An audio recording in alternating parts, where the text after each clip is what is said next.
Позвольте мне ознакомить вас с новым персонажем в нашем путешествии. Это ангел, и его имя Исрафил.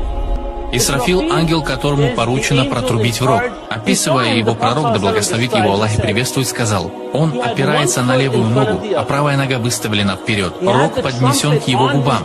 Пророк, да благословит его Аллах и приветствует, во время путешествия Исра аль-Ми'радж, путешествия во время Вознесения, он видел этого ангела 1400 лет тому назад. Исрафил находится в таком положении.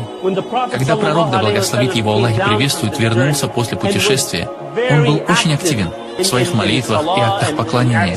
Его жена сказала ему: «Расслабься». Он ответил: «Как я могу расслабиться?» Когда Исрафил, когда ангел, ответственный за возвещение, поднес свои губы к рогу и готов протрубить в него, уже нет времени. Не осталось времени.